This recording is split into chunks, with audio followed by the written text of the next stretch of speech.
Lods, pag-aaralan natin ngayon. Kanta ng Spanish Cola, Di Na Mababawi. Requested song, pag-aralan na natin yan. Simulan na natin. Yung intro nito guys, isang chord lang. Mag-position lang kayo ng B minor. Di ba alam nyo naman yung B minor? Ang gagawin natin, di ba B minor yan? Aalisin nyo yan, yung ituturo, yung nakabar, matitira. Yan tatlong daliri. Tapos, ganito yung banat dyan. Ang pagtira natin dyan ay ganito. Yan, bali pataas. Simulan mo sa first string, pataas. Diba ganun yung intro niya? Isang bagsak lang na ganun. Tapos, lalarga na siya sa verse. Okay, ganito yung verse niya. Ngayoy aking inuunawang pilit, pagkukulang kong iniinig.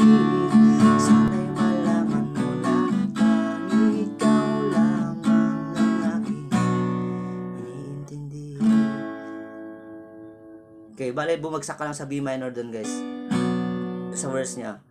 Tapos yung pag-strum niya, down, down, up. Tapos ililipat mo agad. Bale, yung bilis niya, yung tempo niya ng paglipat sa strumming ay 2 counts. Ngayoy aking inuuna. Lilipat mo agad. Nuunawang pilit. Yun, dun lang sa part ng D medyo nagtagal ng konti.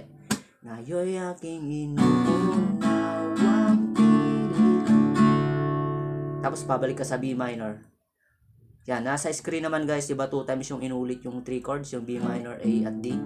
Ngayoy aking inuunawang pilit, mapagkukulang kong iyong iniinig.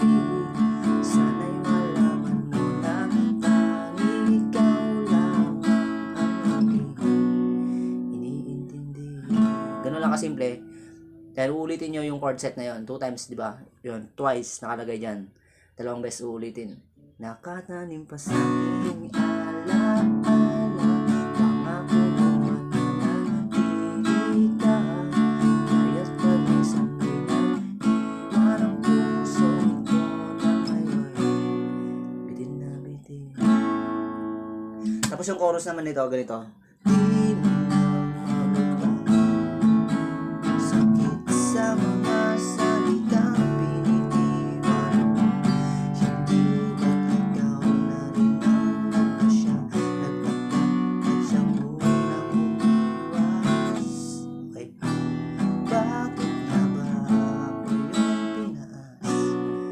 G, ang chord na, G, A, tapos B minor, salig D, 7, binitiwan, balik sa G, hindi ba't A, B minor, nagtakda at siyang, ito guys, yung chord na to, maraming hindi familiar, E flat diminished. Tuturo natin. Sige, yung 4th string, diba? Mula 4th string sa 1st fret. I-bar nyo yan.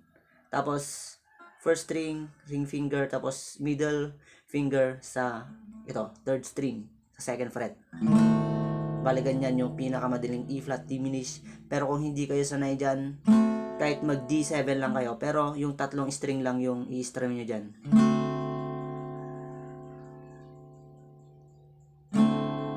Ulitin natin. D7 yung gagamitin natin guys ha. Tignan nyo, maganda rin yung tunog niya. Basta sa ilalim nyo lang i-strumin. Kung hindi pa kayo sanay sa E flat diminished.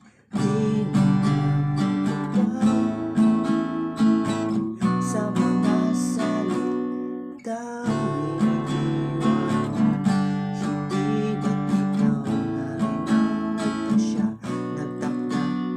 at siyang unang umiwas.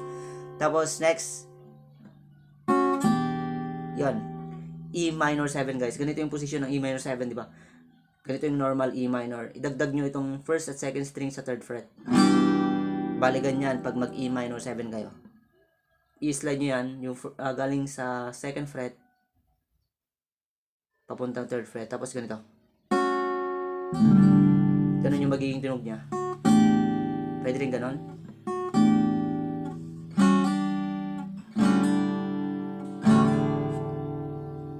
Bakit nga ba? Then A. Okay. yung B minor. Okay, malinaw guys, ulitin natin. Di mo mababawi yung sakit sa mga salitang iniwan. Hindi ba't ikaw na rin ang nagpasya, nagtaka at siyang unang umiwan? Bakit nga ba ako yung pinaasa? Okay, ganun lang kasimple guys, yung chorus. Tapos verse niya, pareho din yung unang verse kanina. Nasa aking guni-guni malamig mong tinig, kasabay ng hangin na lumarambig, para bang ika'y nariyan sa aking paligid tahimik na nagmamasid. Okay, tapos chorus ulit. Okay, simple lang guys, diba? Pero meron pa tayong pag-aaralan na bridge tapos instrumental. Chorus.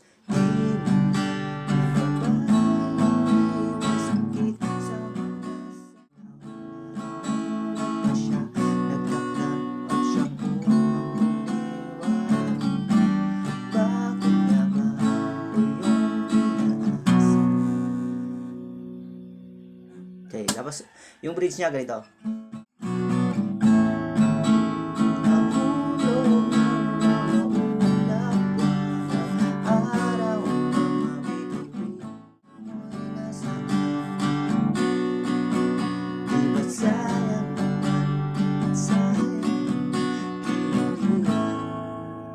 Yeah, yeah, yeah. Okay, A, di ba? A. Nahulog ng mga G, buwan at araw. B minor. Mga bituin. A. Okay, titigil ka sa A. Bali A ulit. Ang ginugol na pala G, saan? D minor. Nasaan? Di ba sayang naman? Okay, B minor ulit. G, A. Yeah, yeah, yeah. Okay, din instrumental ganito. Pupunta ka sa G.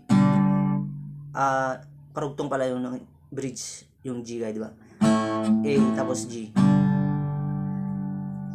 Tapos yung instrumental niya ay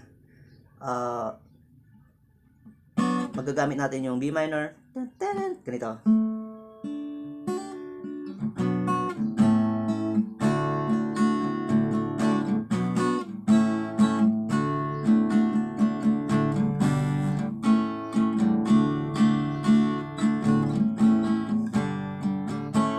Okay, ganun lang naman kasimple. Yung B minor, A, at D. Yan, dalawang beses. Tapos G, D, tapos babalik sa A, G, then A. Okay. Okay, kung kaya nyo yun guys, diba, meron tayong nadidinig na ganun. Position ka lang ng D, tapos mag D sus 4 ka, tapos D sus 2, hammer, then ganun.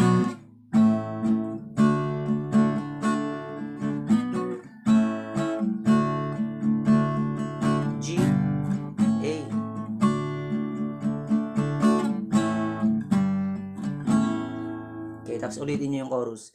Ngunit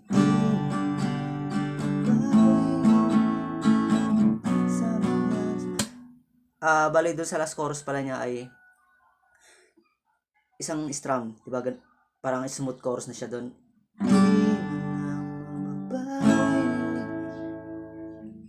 Sa mga salitang biniti, then normal strumming.